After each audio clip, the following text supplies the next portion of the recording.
بسم اللہ الرحمن الرحیم والصلاة والسلام علی رسولہ الکریم وعلی آلہ وصحبہ اجمعین، اما بعد۔ زندگی ایک مشکل سفر ہے، مالدار ہو، متوسط ہو، غریب ہو، زندگی ایک مشکل سفر ہے۔ کس طرح آسانی سے گزر جائے یہ علم انسان کے پاس کوئی نہیں۔ عبد الرحمن الثالث اموی بادشاہ گزرا ہے اسپین میں، قرطبہ اس کا کیپٹل تھا۔ اس نے 50 سال حکومت کی اور پورے یورپ پہ اس کی تھا۔ کہنے لگا میں نے 50 برس حکومت کی، لیکن میں نے اپنی زندگی کے سکھ اور خوشی کے دن جب گنے تو 50 سال میں صرف 14 دن تھے۔ یہ ایک بادشاہ کی کہانی آپ کو سنا، نیک بادشاہ، اچھا بادشاہ، کوئی زانی شرابی ظالم نہیں، مگر صرف 14 دن۔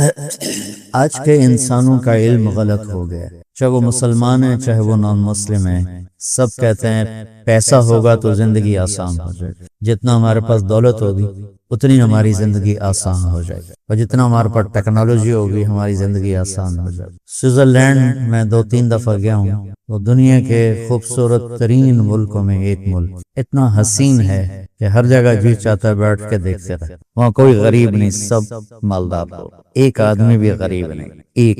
اور اس ملک میں خودکشی قانوناً جائز ہے۔ آپ ہاسپٹل جائیں، ان سے کہیں میں نے خودکشی کرنی ہے، وہ آپ کو لکھوا کے سائن کر کے ٹیکہ لگا دیں گے ہمارا۔ نہ ظاہری خوبصورتی کی کمی ہے، نہ ان کے اپنی شکلوں کی خوبصورتی میں کوئی کمی ہے، نہ اسباب وسائل ٹیکنالوجی میں کوئی کمی، اس کو بند کر، نہ اسباب وسائل اور ٹیکنالوجی میں کوئی کمی ہے، نہ غربت اور تنگ دستی ہے، پھر وہاں خودکشی قانوناً جائز ہے۔ وہ زندگی سے بیزار کیوں ہو؟ جاپان ٹیکنالوجی کا بادشاہ اور خودکشی کا ریٹ دنیا کے چند بڑے ملکوں میں، وہ کیوں خودکشی کر؟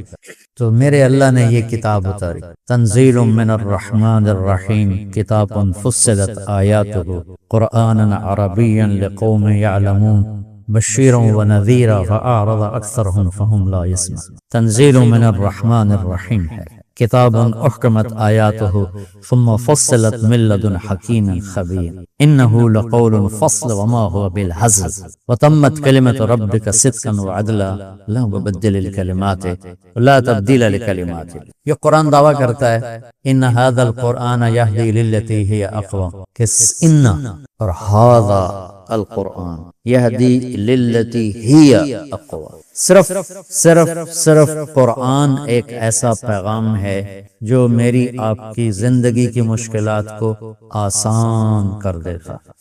یہ میدان میں صرف یہی دعویٰ کر رہا، اور کسی کے پاس یہ دعویٰ کوئی، یرید اللہ بکم الیسر ولا یرید بکم العسر۔ تم میری مانو تو صحیح، میں تمہارے لیے آسانیاں کر رہا ہوں، تمہاری آسانی چاہتا ہوں، تمہارے لیے تمہیں مشکل میں نہیں ڈالنا چاہتا۔ ما جعل علیکم فی الدین من حرج، میں تمہارے لیے کوئی تنگی نہیں رکھی۔ یرید اللہ ان یخفف عنکم، میں تمہارے بوجھ ہٹانا چاہتا ہوں۔ قرآن کی کتنی گواہیاں آ رہی ہیں، اور بازار میں کیا ہے، مسلم ریاستیں ہیں یا غیر مسلم ریاستیں، پیسے سے سب کچھ ہوتا، پیسہ ہوگا ہماری لائف بہت ایزی ہو جائے، بہت مزے کی ہو جائے۔ اللہ نے ہمیں یہ کتاب دی ہے، اور اس کے لیے جناب رسول اللہ صلی اللہ علیہ وسلم جیسی ہستی دی ہے۔ یا ابا سفیان جئتکم بکرامت الدنیا والآخرہ، ابو سفیان میرے پیچھے پیچھے آ جاؤ، دنیا اور آخرت کی عزتیں میں تمہارے لیے لے کر آیا۔ اور اس کا الٹ بھی سنا دیا، جعل الذل والصغار علی من خالف امری، جو میری نافرمانی کرے گا وہ ذلیل اور خوار ہو جائے گا۔ تو اللہ کا شکر ہے یہ کتاب محفوظ ہے۔ جتنی اس وقت مذہبی کتابیں گنی جاتی ہیں ان کا دعویٰ کیا جاتا ہے یہ مذہبی کتاب ہے، وہ سب تبدیل ہو چکی، میں کیا سے کیا ڈال دیا گیا ہے۔ یہ واحد کتاب ہے جس میں زیر و زبر بھی ویسے ہی ہے۔ تو اس کے پیغام کو سننا سمجھنا یہ ساری امت کے ذمہ ہے، اور خاص طور پر آپ اہل علم اور آپ طلبۃ العلم کہ قرآن پاک سے مناسبت ہونی چاہیے۔ فقہ سے مناسبت ہماری ضرورت ہے، لیکن قرآن سے مناسبت ہماری زندگی کا مقصد ہے، اور حدیث پاک اور سیرت سے مناسبت ہماری زندگی کا مقصد ہے۔ تو بچوں اگر قرآن سے جی لگاؤ گے تو اللہ تعالیٰ تمہارے لیے بڑی راہیں کھولے گا۔ اور جو دوسرے بھائی باہر سے آئے تشریف فرما، ان سے بھی کہتا ہوں قرآن کا ترجمہ پڑھا کرو، اپنے نبی کی زندگی پڑھا کرو۔ تو روزانہ میں چند ایک آیات آپ کے سامنے پیش کر دیتا ہوں۔ تو کل ایک دوسرے پارے کی ایک بڑی اہم آیت رہ گئی تھی، وَكَذَلِكَ جَعَلْنَاكُمْ أُمَّةً وَسَطًا لِتَكُونَ شُهَدَاءَ عَلَى النَّاسِ وَيَكُونَ الرَّسُولُ عَلَيْكُمْ شَهِيدًا، ہم نے تمہیں امت وسط بنایا ہے تاکہ تم لوگوں کے سامنے لا الہ الا اللہ کی گواہی دے سکو اور اللہ کا نبی تمہاری گواہی دے سکے۔ اس کا مفسرین نے ترجمہ کیا ہے امت معتدل، اعتدال والی، درمیانی راستہ چلنے والی امت۔ یہود دنیا میں ایسا لگے کہ انسانیت کا بارڈر کراس کرے، عیسائی رہبانیت میں ایسا لگے کہ وہ انسانیت کا بارڈر کراس کرے۔ تو میرے اللہ نے فرمایا نہ ادھر انتہا نہ ادھر انتہا، تم درمیان میں ہو، دنیا میں بھی چلتے ہو آخرت بھی بناتے ہو، معتدل، درمیان والی۔ تو سورہ بقرہ کی 286 آیات بعد میں لکھی گئیں، بہت بعد میں آیات لگائی گئیں۔ تو جب آیات لگ رہی تھی تو کسی کو نہیں پتا تھا کہ امتن وسطہ پر کون سا نمبر لگے گا۔ تو جو لفظ کا مطلب ہے وہی آیت بھی اپنی جگہ پر وہی مطلب دے رہی ہے۔ یہ سورہ بقرہ کی آیت نمبر 143 ہے، 143 جمع 143 286۔ اللہ تعالیٰ نے اس کو اس طرح فٹ کر کے بتایا ہے۔ تو بھائیو میرے عزیزو، نہ تو آدمی دنیا میں ایسا لگے کہ نہ اپنا ہوش، نہ بچوں کا ہوش، نہ بیوی کا ہوش، فَأَنْسَاهُمْ أَنفُسَهُمْ، اپنے آپ کو بھی بھلا دیا۔ یہ اللہ کو چھوڑ دینے والی جہان میں اس طرح لگ جانا اور پھر آنکھ بند ہوئی اور ہر شے اوروں کے حوالے کر کے چلے جانا، بہت بڑی نادانی۔ اعتدال کے ساتھ چلو۔ جتنے بڑے کاروباری ہیں ان کے پاس اپنے بچوں کے لیے ٹائم کوئی نہیں، ان کے پاس اپنی بیوی کے لیے ٹائم کوئی نہیں، ان کے پاس پیشاب کرنے کا بھی ٹائم کوئی نہیں، یہ پیشاب میں ٹوائلٹ میں بھی سودے کرتے رہتے۔ یہ بد نصیب ہیں، ان کو صرف ایک نشہ ہے کہ اتنا بڑا کاروبار ہے، اتنے ایسٹس ہیں، اتنی پراپرٹیز ہیں، اتنا بینک بیلنس ہے، لیکن ان کی زندگی کی جو کوالٹی ہے وہ اتنی گندی ہے کہ ایک مزدور بھی اس سے اچھی زندگی گزارتا ہے۔ وہ ٹانگ بٹانگ رکھ کے مائیے گاتا ہے، ان کو اپنا ہی ہوش نہیں ہوتا۔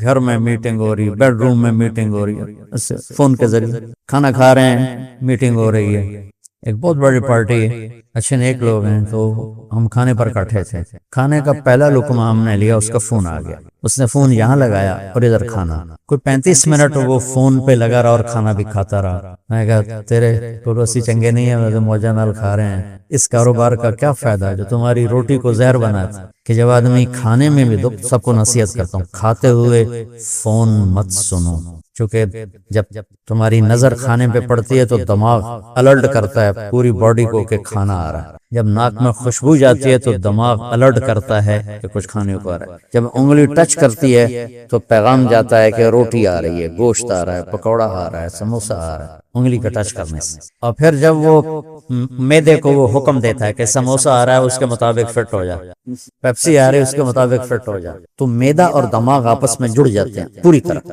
اور وہ حکم دے رہا ہوتا ہے اور وہ اس کے مطابق عمل کر رہا ہوتا ہے۔ آپ فون اٹھا کے سننا شروع کر دیتے ہیں تو آپ کا دماغ کی توجہ بات کی طرف چلی جاتی ہے، وہ میدے سے ہٹ جاتا ہے۔ آج ہر دوسرا کیا بلکہ ہر پاکستانی میدے کا مریض، سوائے دیہاتیوں جنہوں نے پتہ کوئی نہیں ہے۔ ہماری جماعتی ایک جگہ تو ہمارے ایک دوست تھے، وہ مسجد میں نا صحن میں یہ لگا کر نا ہینڈ فری لگا کے باتیں کر رہے تھے، واک بھی کر رہے تھے اور باتیں بھی کر رہے تھے، تو ایک نوجوان پٹھان بھاگا کوہاڑ، یہ 2002 کے بعد ہے، مولانا صاحب آپ کا ساتھی پاگل ہو گئے، کیا ہوگا، وہ اپنی باتیں کر رہا ہے، وہ اپنی باتیں کر رہا ہے، وہ پاگل ہو گئے۔ تو بچوں میرے اللہ کو اعتدال پسند، اللہ نے کاروبار بڑھانے سے نہیں روکا کہ مینج کرو، ترتیب دو، اپنی بیوی، اپنے بچوں، اپنے آپ، اپنے دین کے لیے، اپنے رب کے لیے وقت نکالو۔ اللہ تعالیٰ کو ایک غریب آدمی ہے وہ سارا دن لگا رہتا ہے، وہ بھی اللہ کو ناپسند، اس کے لیے صرف مالدار کی شرط نہیں ہے دن رات پاگلوں کی طرح بھاگتے رہنا، یہ لائف سٹائل نہیں ہے۔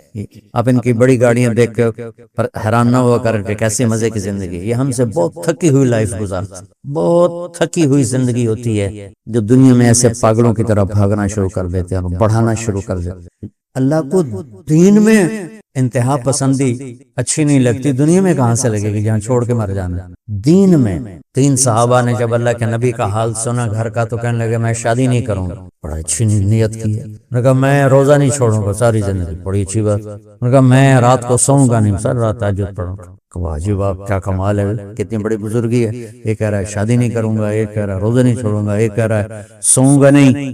اللہ کے نبی کو پتہ چلا تو آپ نے بلا کے ڈانٹ پلا دی، تو مجھ سے زیادہ اللہ سے ڈرنے والے اس انتہا پسندی کا نام اسلام نہیں ہے۔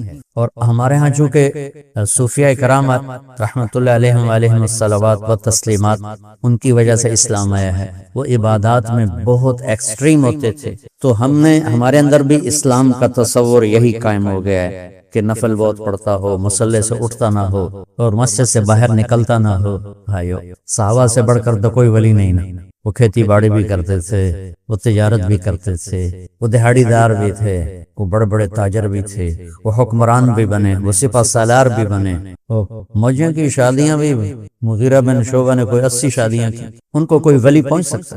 صحابہ کو کوئی ولی پہنچ سکتا؟ تو اگر اسلام سمجھنا ہے تو صحابہ کی زندگی پڑھو، جس میں نبی کی زندگی کی جھلک نظر آتی۔ ہر سخت مزاج کے لوگ بھی ہیں، نرم بھی ہیں، ہاسے والے بھی ہیں، جوک کرنے والے بھی ہیں۔ عبداللہ بن حذیفہ رضی اللہ تعالیٰ عنہ ایک صحابی ہیں، وہ اتنا ہنساتے تھے، اتنی لایانی کرتے تھے کہ صحابہ اس کے سامنے بیٹھے بیٹھے گر جاتے تھے۔ تو بعض لوگوں نے شکایت کی، یا رسول اللہ، یہ جو عبداللہ ہے نا بہت زیادہ فضول بولتا رہتا ہے، اس کو روکیں، یعنی اس کو روکیں۔ ان کا نام ہی پڑ گیا تھا گدھا، عبداللہ الحمار، ان کی انہی نا لطیفوں کی وجہ سے۔ تو آپ نے فرمایا دعوہ فإنہ یحب اللہ ورسولہ، اسے کچھ نہ کہو، میں کہہ رہا ہوں اسے اللہ اس کے رسول سے پیار ہے۔ اور ان کو شراب کی بھی عادت، ہر چوتھے دن ان کو کوڑے لگتے تھے، تو ان کو کوڑے لگ رہے تھے تو دو صحابی آپس میں کہنے کہ یہ بھی عجیب آدمی ہر چوتھے دن بے عزت ہونے آ جاتا ہے۔ تو میرے نبی نے فرمایا عبداللہ کو برا مت کہو، میں گواہ ہوں اسے اللہ اس کے رسول سے پیار۔ تو حیات الصحابہ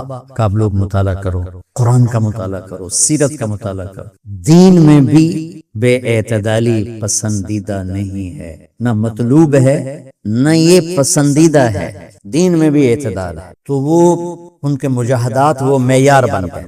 ایک بزرگ کا میں نے پڑھا، فرمایا کہ میں نے 1 سال کھایا، میں نے پیا نہیں، 1 سال پیا، میں نے کھایا نہیں، 1 سال نہ کھایا نہ پیا۔ یہ ممکن ہے؟ کوئی ناممکن نہیں ہے۔ آدمی کی روح اس کے جسم پہ غالب آ جاتی ہے تو ایسی چیزیں ہو سکتی، ایسی چیزیں۔ ماں کے پیٹ میں بچہ 9 مہینے ہوتا ہے، زندہ ہوتا ہے، تو اس کے منہ سے تو کوئی چیز اندر نہیں جا رہی ہے۔ تو انسان میں اللہ نے یہ طاقت رکھی ہے، جب اس کی روح اس کے جسم پر غالب آ جاتی ہے تو وہ چھوڑ دو، اسے کچھ بھی نہیں ہوگا۔ لیکن بچوں، میرے نبی والی زندگی ہی معیار ہے، کذالک جعلناکم امۃ وسطا۔ تو اعتدال سے زندگی گزارنا سیکھو، اعتدال ہی اللہ کو پسند ہے۔ دوسرا اس سے جو مطلب جڑتا ہے وہ ہے جو امام ابن جریر نے نقل کیا کہ تم امت واسطہ ہو۔ واسطہ ہو کس کے؟ پہلے نبی، جیسے یہ مائک میرے آپ کے درمیان واسطہ ہے، پہلے نبی اللہ اور بندوں کے درمیان واسطہ ہوتے تھے، اب ہمارے نبی کے بعد کوئی نبی نہیں آئے گا، اب ہم سب بندوں کو اللہ سے ملانے والے ہیں، ہم واسطہ ہیں۔ میں جو آپ کو کہہ رہا ہوں تبلیغ میں جاؤ، سال لگاؤ، چھٹیوں میں چلا لگاؤ، اس لیے نہیں کہ میں تبلیغی جاؤں، تبلیغی جماعت سے لگا ہوں تو تمہیں بھی جماعت کا ممبر بنانا چاہتا ہوں۔ یہ فریضہ اسلام ہے کہ ہمیں لوگوں تک اللہ کا پیغام پہنچانا ہے۔ تو خوشی سے سال پہ جاؤ جو دورہ حدیث کے بچے بیٹھے ہیں، اور اللہ سے مانگ کے جاؤ، پتہ نہیں تمہاری وجہ سے کوئی ایسا ہیرا تمہیں مل جائے گا جو تمہاری کیا پورے علاقوں کی بخشش کا سبب اور ذریعہ بن جائے گا۔ تبلیغ میں جانے سے جی نہ چھوڑو۔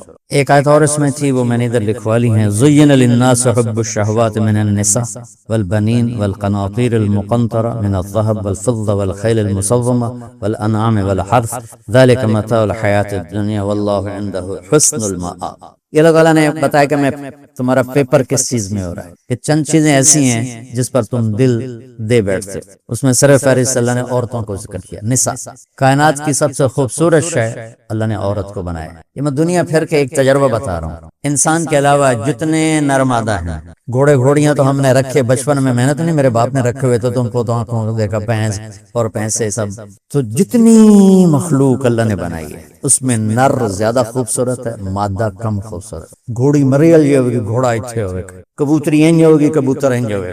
ایک دفعہ میں جبوتی میں لیٹا ہوں، جبوتی ایک جنگل سا ملک ہے، تو ایک کبوتری بیگم ہوگی اب کبوتر کی، تو ناراض تھی، تو کبوتر اس کو منا رہا تھا، بھئی تم مان جا، وہ یوں کر لی، پھر اس کے آگے آگے یوں پہلے پاتا، پھر وہ ادھر منہ کر لی تو اس کے پھر آگے یوں کرتا، کتنی دیر میں اس کا تماشا دیکھتا رہا، اخیر ناراض نہیں ہوئی، ناراضی نہیں ہوئی، طلاق لے کے چلی گئی۔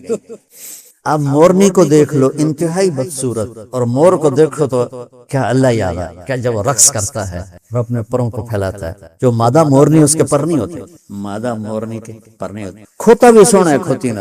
تو یہ ساری دنیا میں پھرنے کے بعد نا، یہ میں نے کہیں پڑھا نہیں ہے، میری نظر نے جو پڑھا اور دیکھا میں آپ کو وہ بتا رہا ہوں۔ صرف ایک جگہ اللہ نے اس کا الٹ کیا ہے کہ انسانوں میں عورت سب سے حسین ہے بطور مخلوق، مردوں سے عورت زیادہ حسین، اور گھر کی رونق عورت سے کے ساتھ، گھر کی آبادی شادابی عورت کے ساتھ، اور وہی پس پس کے سرما ہو تو بیچاری ماریں کھا کھا کھا کے فنا ہو کے رہ گئے۔ میرے نبی نے فرمایا ما اکرمہن الا الکریم وما اہانہن الا اللئیم، شریف آدمی اپنی بیوی کو عزت دیتا ہے اور کمینہ آدمی اپنی بیوی کو ذلیل کرتا ہے۔ کمینے کا لفظ استعمال، کمینہ آدمی اپنی بیوی کو ذلیل کرتا ہے، اس میں اپنی وہ عزت سمجھتا ہے، بڑائی سمجھتا ہے، اور عزت دار شریف اخلاق والا آدمی اپنی بیوی کو عزت دیتا ہے، جیسے آپ نے اپنی بیگمات کو عزت دی، احترام دیا۔ صفیہ رضی اللہ تعالیٰ عنہ سے شادی ہوئی تو وہ اونٹ پہ بٹھانا تھا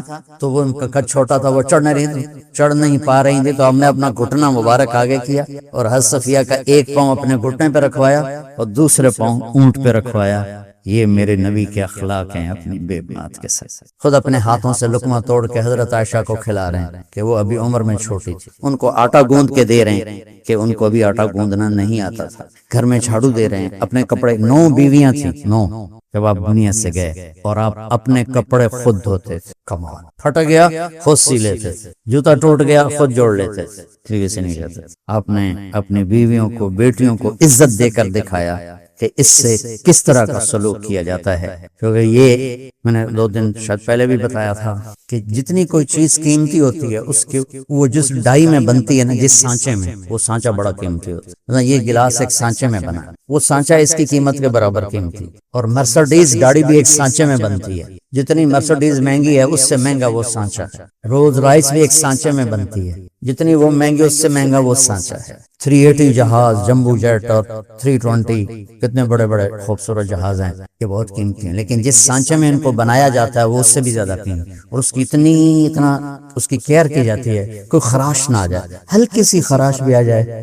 تو پرزہ خراب ہو جاتا ہے۔ کائنات کا سب سے قیمتی پرزہ انسان، سب سے قیمتی انسان نہیں تو تو جو نہیں ہے تو کچھ بھی نہیں ہے، مانا کہ محفل جواں ہے حسین، انسان نہیں تو کچھ بھی نہیں ہے۔ تو ان کائنات کی سب سے خوبصورت اور سب سے قیمتی اور سب سے اعلیٰ چیز انسان ہے، سب سے قیمتی پرزہ انسان ہے، اور یہ پرزہ بنتا ہے ماں کے پیٹ میں، اور تو ماں کا پیٹ ڈائی بنا، سانچہ بنا، اور اس میں اور آپ ڈھلے اور بنے اور باہر آئے، تو جس سانچے میں سب سے قیمتی چیز بنتی ہے اسی سانچے کو لوگوں نے توڑ کے پرزے کر دیا۔ معصوم بچے پیدائشی طور پر ڈپریشن کا شکار پیدا ہو رہا ہے، بچی کو حمل ہے، خامد اس کو ذلیل کر رہا ہے، ساس اس کو ذلیل کر رہی ہے، سسر اس کو ذلیل کر رہا ہے، وہ اندر جو بچہ جا رہا ہے اس تک اس کی منفی لہریں جا رہی ہیں، اور اس نے سانچے کو توڑ پھوڑ کے رکھ دیا۔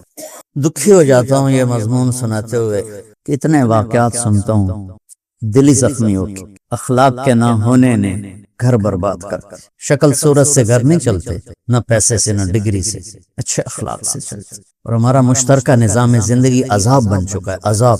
پہلے بہت اچھا تھا جب سب ایک دوسرے کی عزت کرتے تھے، جو ہم نے اپنے بچپن میں دیکھا، لیکن اب وہ ایک سلگتی ہوئی آگ ہے جو لکڑی نہیں جلاتی، جو ہڈیوں کو جلا دیتی۔ تو آپ سب کی شادیاں ہونے والی ہیں، بچے ہو جو ابھی سال فارغ ہو رہے ہو، آنے والی کسی کی بیٹی ہے، کسی ماں نے اسے جنا ہے، اس کو عزت دینا، اسے عزت دینا، اسے عزت دینا، اس کی حفاظت کرنا، اپنے بہن بھائی ماں باپ کی زیادتی سے بچانا بیوی کو، اور ماں باپ بیوی کی زیادتی سے ماں باپ کو بچانا، تم پل کا کام دو، ان کو بھی اپنی جگہ رکھنا، اس کو بھی اپنی جگہ رکھنا۔ تو اللہ تعالیٰ کہہ رہا ہے میں نے تمہارا امتحان لیا ہے، عورتوں کے ذریعے، اولاد کے ذریعے، سونے چاندی کے ڈھیر، سواریاں، جانور، کھیتی باڑی، یہ ہیں چند چیزیں، 1 2 3 4 5 6 چیزیں، اس کو 8 بنا دیتے ہیں ذہب اور فضہ سے۔ ذہب یذہب کیا ہوتا ہے؟ تو سونے کا نام کیا رکھا ہے عربوں نے؟ ذہب، ٹوری جان، سوال کیا خوبصورت زبان ہے عربی بھی، ذہب کے پیچھے بھاگ رہے ہوں تو چودھری ذہاب ہو گیا۔ اور فضہ، چاندی، فضہ کس سے ہے؟ انفضاض، انفضاض کیا ہوتا ہے؟ بگدڑ مت جانا، یہاں ذرا سا زلزلے کا جھٹکا آ جائے تو کیسے نکلو گے مسجد سے؟ تمہیں حضرت مولانا طارق جمیل یاد نہیں ہوگا، تمہیں اپنی ذات یاد ہوگی، ذرا دڑدڑو، میں ادھر سے بھاگوں گا، اب لوگ ادھر دروازوں میں ٹکراؤ، ہمارے ایک ساتھی ذمہ دار جماعت میں وہ گھٹنوں کے بہت معذور، تو ان کو پکڑ کے ماشاءاللہ 15 دن ہم کٹھے چلتے تھے، تو ہماری جماعت تھی نارام میں، تو ان کو لائے، گاڑی سے نکالا اور کرسی پہ بٹھایا، بیان شروع ہوا۔ تو بیان کرنے والا بھی کہہ رہا تھا سب کچھ اللہ کے ہاتھ میں، اور اللہ کے بغیر پتہ نہیں گر سکتا، اور مسجد کو جھٹکا لگا۔ وہ جو کہہ رہا تھا پتہ نہیں گرتا، اس نے چھلانگ لگائی اور وہ گیا، اور وہ جو چل نہیں سکتے تھے وہ سب سے آگے بھاگے جا رہے تھے۔ انفضاض پنجاب میں ہمارے بچپن میں ریچھ کتے کی لڑائی ایک بڑا مرغوب کھیل ہوتا تھا دیہاتوں میں نا، ہم بڑے شوق سے جاتے، ہمارے بابے دادے سب ہم بیٹھ کے دیکھتے تھے۔ تو بعض ریچھ ہوتے تھے کھڑے ہو کے لڑتے، ایک ریچھ والا تھا ودھو والا ریچھ، وہ کوئی 6.5 فٹ ہوتا تھا جب وہ کھڑا ہوتا تھا، وہ کتوں کی اتنی پٹائی کرتا تھا نا، مار مار مار ان کے حلیے بگاڑ، وہ کھڑے ہو کے لڑتا تھا، ٹھو ٹھو ٹھو۔ جو چھوٹے ریچھ ہوتے تھے ان میں کوئی کھڑے ہو کے لڑتے، کوئی بھاگ کے لڑتے تھے، جو کھڑے ہو کے لڑتے وہ ہار جاتے تھے، جو بھاگ کے لڑتے تھے وہ جیت جاتے تھے۔ تو ایک ریچھ کتے کا مقابلہ ہو رہا تھا ہمارے علاقے میں، مار پلوان صاحب تھے ہمارے علاقے کے ذمہ دار، ان کا وزن صرف 8 من تھا، 8 من، ان کے یہ طے در طے تھا۔ تو وہ نہارے، وہ دیہاتی تھے نا، وہ کھالے پہ نوکر ڈال رہا تھا ان کے اوپر پانی، کھالے سے پانی نکال، اس میں سے ایک مینڈک ان کے نا یہاں پھنس گیا، اس میں وہ مر گیا۔ اب اس کی بدبو، او شاریا جی مار، او بھو پیم دیے، مار کوئی نہیں، او میں مر گیا تھا شاریا، او بھو پیم دیے۔ اب وہ 7 گالیاں نکالتا تھا، وہ تو میں یہاں نہیں سنا سکتا ہوں، میں کہ مار جی شاہی کوئی نہیں، وہ یہی تو کدو ہم دی پئی۔ پھر انہوں نے کرتا اتارا، اس کا پیٹ کھینچ کے یوں کیا تو نیچے وہ گندگی بنا پڑا تھا مینڈک، وہ تھے مار پہلوان۔ تو ان کو بھی ایسے 3-4 آدمی لے کے آتے تھے اور 4 پائی پہ بٹھاتے تھے، اور باقی سارے علاقے کے ذمہ دار۔ تو وہ تھا چھوٹے قد والا ریچھ، اب وہ بھاگ رہا تھا، ادھر بھاگ کے تھپڑ مارا یوں ہو گیا، پھر ادھر بھاگا تھپڑ مارا یوں ہو گیا۔ اس میں کبھی کبھار ایسا ہوتا تھا رسہ ٹوٹ جاتا تھا، ریچھ کا رسہ ٹوٹ جاتا، پھر ریچھ بھاگ پڑتا تھا۔ تو اس دن ایسا ہوا اس ریچھ کا رسہ ٹوٹ گیا، وہ بھاگا سیدھا مار پلوان کی طرف۔ اب لوگ تو بھاگے اپنی جان میں جانے کے لیے، مار صاحب نے دیکھا تھا وہ سارے بھاگ، میں کی کرا، جن سے چلا نہیں جاتا تھا انہوں نے جمپ لگایا اور بھاگے، وہ سامنے تھا گھر، اس میں گھسنے لگے تو اندر سے عورتیں کہنے لگی پردے والا گھر ہے، پردے والا گھر ہے، کہ مگرو سر جان، مگرو رچ جان لیندا تو انہوں پردے دی پئی۔ انفزاز، فضا کیا عربوں کی، اللہ نے ایسا تو نہیں عربی کو پسند کیا، ذہب سونا جانے والی چیز، فضا بھگدڑ مچا دینے والی چیز۔ آگے اللہ کہتا ہے کہ واللہ عنده حسن المآب، لیکن میرے پاس تمہارے لیے اس سے بھی عالی شان چیزیں، وہ تو آگے لکھا نہیں مولوی صاحب نے۔ قل انبئکم بخیر من ذلکم للذین اتقوا عند ربهم جنات تجری من تحتها الانہار کیا خالدین فیہا وازواج مطہرہ ورضوان من اللہ واللہ بصیر بالعباد۔ یہاں آ کے مکمل ہوتا ہے، اللہ کہتا ہے تھوڑی دیر روزہ رکھ لو، روزے نہیں رکھ لو، اللہ کہتا ہے تھوڑی دیر کا روزہ رکھ لو، تو میرے پاس آنا، پھر دیکھنا میں تمہارے ساتھ کیا کرتا، کیسی حسین لڑکیوں سے تیری شادی کروں، کیسے عالی شان تجھے جام پلاؤں گا۔ اللہ نے نا جنت میں 3 محفلیں شراب کی بیان کی ہیں، شراب کی، جو جنت کی شراب۔ پہلا درجہ ہے چھوٹی جنت، اس میں کیا ہے، ان الابرار یشربون من کاس کان مزاجها کافورا، کہ نیک لوگ صراحی اٹھائیں گے اور ڈالیں گے اور پیئیں گے، ان کے بھی نوکر ہوں گے، ان کو بھی پلانے والے نوکر۔ سب سے چھوٹا جنتی 80,000 نوکروں کا مالک ہے، لیکن اللہ نا بتانا چاہتا ہے کہ یہ نچلا درجہ ہے، یہ اوپر والا درجہ ہے، اور یہ سب سے عالی شان درجہ ہے۔ تو اب اللہ اس کے مطابق تعبیر فرما رہا ہے کہ جو نیک لوگ ہیں نیچے جنت میں وہ خود پیئیں گے، جیسے بوفے سسٹم ہوتا ہے، بھی آپ پہ پاؤ آپ پہ کھاؤ۔ تو جب وہ شادیوں میں کھانا کھلتا ہے نا تو لوگ ایسے بھگدڑ مچاتے ہیں، جی میں پہلی باری بوٹی کھاؤں، توڑ پوری پراتنا چاہتے لے جانتے، خود پی رہے ہیں۔ ایک درجہ اس سے اوپر ہے، وہ کیا ہے، وَيُسْقَوْنَ فِيهَا كَأْسًا كَانَ مِزَاجُهَا زَنجَبِيلًا، وہاں انہیں پلایا جا رہا ہے زنجبیل کی شراب، انہیں پلائی جا رہی۔ پلائی کا مطلب ہے ساقی دینے والا کوئی اور، نیچے کیا ہے خود پی رہے ہیں، اوپر کیا ہے پلایا جا رہا ہے۔ یہ پلانے والے کون ہیں، جنت کے نوکر، جنت کی حوریں، جنت کے خادم، جنت کی بیویاں، اور کن ہاتھوں سے میرے نبی نے فرمایا بے آئیے بنان تو عاطی ہے، وہ ہاتھ کیسے ہیں جس میں جام ہوگا، اگر اس کی انگلی کا یہ پورا سورج کو دکھائیں تو سورج نظر نہیں آئے گا۔ تو ابن عباس فرماتے ہیں پہ چہرہ کیسا ہوگا، جس کی انگلی کا پورا ایسا حسین ہے اس کا چہرہ کیسا حسین ہوگا۔ جنت میں ایک حور، اس کا نام ہے لعبہ، جنت الفردوس، جنت الفردوس کی ساری حوریں اس پہ عاشق ہیں، وہ ایسی حسین ہے کہ خود حوریں اس پہ عاشق ہیں۔ جمیع الحور العین عشاق اللہ، وہ ایسی حضرت نہیں کیا چیز ہوتی، اور اسے کہتی ہیں لائبہ، اگر پتہ چل جائے نا لوگوں کو تو کیا چیز ہے، لجدو فیک، تجھے پانے کے لیے ہر شے قربان کرتا۔ اور اس کے یہاں لکھا ہوا ہے من احب ان یکون له مثلی فلیعمل برضاء ربی، جو یہ چاہتا ہے کہ میں اس کی ہو جاؤں وہ میرے رب کو راضی کرنے والی زندگی گزار۔ اور ایک اور جنت کی صفت ہے، جب کوئی یہ سب کے لیے، مثلا ہم بیٹھے نا ایسے، یہ جو بچے ہیں ان کو پیچھے نظر نہیں آ رہا، مجھے پیچھے نظر نہیں آ رہا، لیکن جب جنت میں بیٹھیں گے نا تو جو میرے پیچھے بیٹھے ہیں میں انہیں دیکھ رہا ہوں اور وہ مجھے میرے چہرے سے میں دیکھ رہے ہوں، متقابلین، چاہے وہ آگے پیچھے ہیں تو بھی ایک دوسرے کو دیکھ رہے ہوں۔ تو جنت کی لڑکی جب اس کی طرف بڑھ کے آئے گی تو چہرہ سامنے ہے، اگلا حصہ سامنے، جب مڑ کے واپس آئے گی تو بھی چہرہ پیچھے سے نظر آ رہا، ان اقبلت او ادبرت، آگے آئے یا پیچھے جائے چہرہ سامنے ہوگا۔ اور اس پر اللہ اپنے نور کی تجلی ڈال کے ان کو حسین بناتا رہتا ہے، کہتا پاک دامن زندگی گزار لے، میں تیری شادی کروں۔ وَزَوَّجْنَاهُمْ بِحُورٍ عِينٍ۔ تیسرا درجہ کیا ہے؟ جنت کے وی آئی پی ہوتے ہیں نا، جھنڈے لگے ہوتے ہیں، آج جھنڈے ہوتے ہیں اور کل ڈنڈے ہوتے ہیں، تو یہ تو یہاں کے وی آئی پی تو ایسے ہیں۔ تو میرا اللہ کہہ رہا ہے جو میرے جنت کے وی آئی پی ہیں نا ان کو کیا ہوگا پلانے والا، وَسَقَاهُمْ، بولو، رَبُّهُمْ شَرَابًا طَهُورًا، وہاں انہیں ان کا رب خود پلائے۔ بچو اللہ سے تمنا کرو کہ ہم وہ وی آئی پی میں ہوں جنہیں اللہ خود پلائے۔ خدا خود میر مجلس بود شب جا ایک من بودم، امیر خسرو، کہ ہم اس محفل میں ہوں جس میں اللہ تعالیٰ خود ساقی بنے۔ تو اللہ نے تقابل کر کے بتا دیا کہ یہ چند چیزیں ہیں جو تمہیں مجھ سے غافل کرتی ہیں، ان سے تم اپنے آپ کو نکال لو تو پھر میرے پاس جو ہے وہ تم دیکھ لینا کہ میں نے تمہارے لیے کیا تیار کر کے رکھا ہوا ہے۔ اللہ تعالیٰ نے ساری جنتوں کو بنایا کن بن جا بن، لیکن اللہ نے جنت الفردوس کو اپنے ہاتھوں سے بنایا۔ تو کیا چیز ہوگی جس کو اللہ ہاتھوں سے بنائے؟ اور جس دن بنایا اس دن سے لے کر آج اور قیامت تک اس جنت کو روزانہ اللہ پہلے سے 5 گنا زیادہ خوبصورت کر دیتے۔ نہ یہ جنت الفردوس کا گلاس پڑا ہوا ہے، آج یہ 5 دفعہ زیادہ خوبصورت ہو، کل 5 دفعہ اور زیادہ خوبصورت ہو گیا۔ 25 ارب سال ہو چکے ہیں دنیا کو بنے، صرف ایک گلاس 25 ارب سال سے ہر روز پہلے سے 5 گنا زیادہ خوبصورت ہوتا جا رہا۔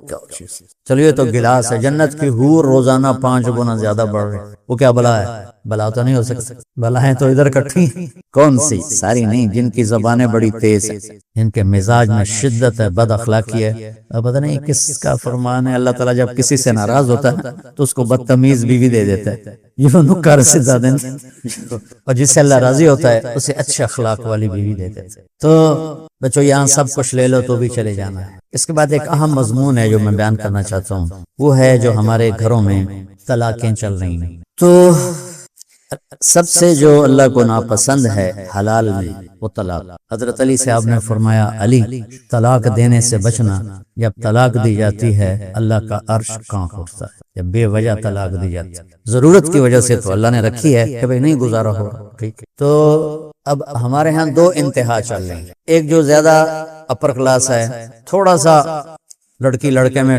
توڑ پھوڑ طلاق دو، میں فرق کروں، یہ بھی غلط ہے۔ اور ایک تھوڑا جو نیچے طبقہ ہے، لڑکی پس کے مر جائے، نہیں طلاق نہیں لینی اتھے گزارا کر، طلاق نہیں لینی اتھے گزارا کر، یہ دونوں باتیں بڑی ناجائز ہیں، بہت نامناسب۔ اللہ نے طلاق اس لیے تو رکھی ہے کہ کہیں لڑکی ایسی بدتمیز ہوتی ہے کہ لڑکے کی زندگی حرام کر دیتی ہے، اور اکثریت سسرالی ماحول ایسا ہوتا ہے کہ اس بچی کی زندگی حرام ہو جاتی ہے، وہ گھنٹوں رضائی میں سر دے کے روتی رہتی ہے، اور ماں باپ سے کہتی ہے نہیں بابا تم جتھے ڈولی اترے اتھو ہی جنازہ اٹھے، ایسی بے وقوفوں والی بات۔ بھائی وہ اس پر ظلم کر رہے ہیں، زیادتی کر رہے ہیں، تو بچی تیرا جگر ہے، واپس لے، واپس کیوں نہیں لاتے؟ پھر ان کھوائیں گا کہ پھر دی شادی کتنے کریں. یہ دو چیزیں ہیں جو رکاوٹ بن جاتی ہیں. کہنے بعد تو گزارا کر جا مر جا. تو اس لیے میرے نبی نے فرمایا تو میں بتاؤں سب سے اعلیٰ درجے کا صدقہ کیا ہے؟ سب سے اعلیٰ درجے کا صدقہ ہے جس کی بیٹی کو طلاق ہو جائے اور وہ گھر واپس آ جائے، اس پر خرچ کرنا سب سے اعلیٰ درجے کا صدقہ. میرے نبی نے ایک کماری سے شادی کی، باقی سب یا بیوہ یا طلاق یافتہ، یا بیوہ یا طلاق یافتہ. ہمارا ہندو کلچر ہے بچی کو طلاق ہو جائے وہ سسک کے تیواروں کے ساتھ زندگی گزار دیتی ہے، اس کو کوئی رشتہ نہیں آتا. تو کوئی ایک آدھ بچہ ساتھ ہو پھر تو بیچاری وہ نہ وہ جیتی ہے نہ مرتی. میں چاڈ گیا، ایک غریب ملک ہے، اصل ان کی عرب ہے لیکن وہاں رہتے رہتے وہ افریقی رنگ غالب آ گیا ہے. جیسے جبوتی گیا، وہاں بھی یمن سے عرب آباد ہوئے اور وہ اب ان کی شکلیں کالی ہیں، نقش عربوں والے ہیں. ایسے ہی چاڈ والے بھی شکلیں کالی ہیں، نقش عربوں والے ہیں. ورنہ جو حبشے ہیں نا ان کو کوئی ناک ایسے ہوتا ہے، کوئی کان ایسے ہوتا ہے. اللہ نے عجیب وہ مخلوق بنائی ہے. ہمیں شکر کی نعمت سے نوازنے کے لیے کہ تمہیں بھی ایسا بنا سکتا تھا. تو وہاں پتہ چلا کہ بڑا بھائی طلاق دے دینا اپنی بیوی کو تو چھوٹا بھائی عدت کے بعد اس سے نکاح کر لیتا. کوئی لڑائی. 8 بچوں کی ماں بیوہ ہو جائے یا طلاق ہو جائے تو عدت کے بعد فوراً 8 بچوں سمیت اس کی شادی ہو جاتی ہے، اس کو قبول کر لے. ادھر معصوم بچہ ہوتا ہے نا، ایسی بچہ نہیں لینا، صرف لڑکی رہنی، ایسی بچہ نہیں لینا. بڑا ظلم ہے، بڑا ظلم، بڑا ہی ظلم. تو بیچاری تڑپتی تو وہ آخر ماں ہی ہے نا، تو اس بچے کو تم نے نکالنا ہی. ہاں شادی کب کریں گے؟ جب بچہ ہم نے نہیں لینا، بس صرف لڑکی کو لینا ہے. وہ بیچاری راتوں کو کبھی تڑپے گی کبھی دن میں تڑپے گی. وقت کے ساتھ ساتھ زخم بھر جاتا ہے لیکن یہ بڑی قاتلانہ معاشرت ہے اور اس پر ہمارے ممبر سے کوئی بات نہیں ہو رہی ہے. اور میں پچھلے 20 سال سے اس مضمون کو چھڑا ہوا ہے کہ اللہ کرے ہماری زندگیوں میں نبی والی زندگی آ جائے. اور ہمارے یہاں جو طلاق ہو رہے ہیں اس طلاق کی وجہ کوئی بہت بڑی چیز نہیں ہے. اس طلاق کی وجہ بد زبانی ہے، لالچ ہے. ایک بچہ میرے پاس آ گیا، میں گاؤں میں تھا، رو رہا. میں کیا ہوا؟ کہ میری بہن کو سسرال نے نکال دیا ہے کہ فریج لیتے آویں گی تو تاں گھر بڑی نہیں تو بڑھنے نہیں دیا. یہ ہو رہا ہے عام. یہ تو غریب لوگ. اور میں ادھر جاتا ہوں ایک جگہ اپنے دانتوں کے ٹریٹمنٹ کے لیے، تو کبھی میری بیگم بھی ہوتی ہے، ان کا بھی مسئلہ ہوتا ہے. تو وہاں ایک لیڈی ڈاکٹر بچی ہے، تو اس کو طلاق ہو گئی. کس بات پر؟ کہ تیرے باپ نے مجھے موٹر کیوں نہیں دی، گاڑی کیوں نہیں دی، واپس چلی جاؤ. تیرا باپ مالدار آدمی، مجھے گاڑی دینی تھی، اس نے گاڑی نہیں دی. یہ پورے پاکستان کی عکاسی میں کر رہا. تو بہت کم ہوتا ہے کہ بچی بے وقوف ہوتی ہے اور گھر اجاڑ دیتی ہے. عام طور پر یہ مسئلہ سسرال کی طرف سے اٹھتا ہے اور میرے اللہ کو ناپسند ہے، میرے نبی کو ناپسند ہے طلاق دینا.